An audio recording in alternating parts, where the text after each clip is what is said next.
Nous sommes sur le site du tennis club de la Motte Servolex. Aujourd'hui, ce site, c'est 7 cours extérieurs à date, un clubhouse. Et nous avons, avec Serge, travaillé depuis quelques années maintenant à l'obtention de cours couverts. Nous allons avoir donc 2 cours couverts supplémentaires qui vont nous être livrés lors du dernier trimestre 2021. Ça fait déjà près de 8 ans qu'on est sur ce projet. Mais bon, on voit le bout et on est très heureux que ces 2 cours couverts nous apportent un objet de travail très important pour aussi bien les adhérents que les dirigeants et que les salariés du club. Au départ, nous, ce qui nous a tenus dans ce projet, c'était pouvoir donner du confort à nos adhérents pour leur permettre de pouvoir pratiquer leur activité toute l'année. Parce qu'on avait des périodes qui allaient, on va dire, de début novembre à mi-mars, qui étaient relativement compliquées. Même si, cela étant, il faut quand même remercier la mairie qui mettait à notre disposition 35 heures de gymnase. Cela étant, on n'arrivait pas à satisfaire tout le monde. Ce qui nous a guidés, finalement, c'était vraiment de donner du confort à nos licenciés actuels. Pour avoir un joli club, il faut avoir une belle structure. C'était peut-être la première pierre du projet, et comme on vous l'a dit, c'était de donner du confort à nos adhérents.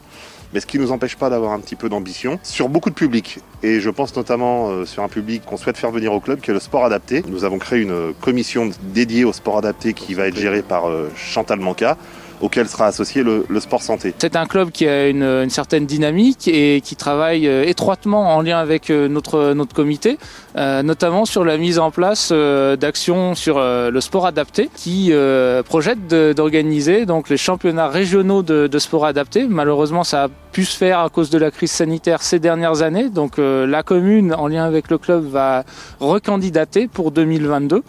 Et donc nous, au niveau du comité, on sera vraiment en lien avec eux, non seulement pour mettre en place une formation de bénévoles pour cet événement, et ensuite pour aider à la logistique de cet événement qui a une importance énorme pour notre comité et pour l'ensemble du territoire savoyard. Pour la 3e année consécutive, en raison de la crise sanitaire, nous avons reporté un événement régional de sport adapté qui doit se dérouler le 17 avril 2022, ici sur le site de la Motte Servolex.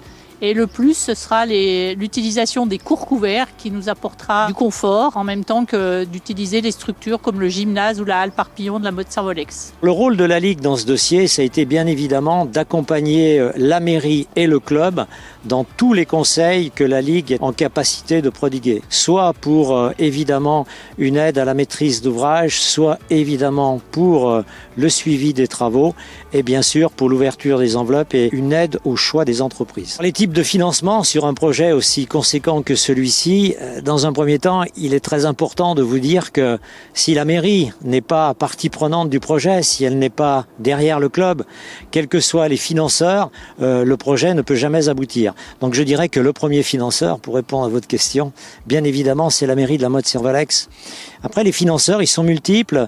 Dans le cas de cette structure, on a eu une aide fédérale qui rentre dans le cadre des subventions ADCP, qui sont ces subventions qui aident les clubs à se munir de nouvelles infrastructures. Et donc la Fédé a octroyé une aide de 87 500 €. Une aide conséquente aussi, c'est celle de la région. La région a aidé le club et la communauté à hauteur de 170 000 €. Monsieur Berthoud m'a également dit que le conseil départemental avait aidé le club à hauteur de 127 000 €. Donc voilà, si vous faites le compte de tout ça, on est loin d'arriver à la facture globale et vous comprendrez bien sûr l'importance d'une mairie de se projeter sur un projet comme celui-ci. Bien sûr, ça donne une nouvelle dimension à l'activité du tennis. Ça va aussi permettre à d'autres activités de profiter des créneaux que le tennis occupait jusqu'à présent dans des gymnases. Donc ça redonne un peu d'oxygène, même si la collectivité profitera de cette disponibilité dans certains gymnases pour faire des travaux, puisque toutes nos infrastructures sont bien sollicitées et on a la chance extraordinaire d'avoir des équipes d'agents qui s'approprient leurs bâtiments et qui font un entretien très approfondi, très scrupuleux.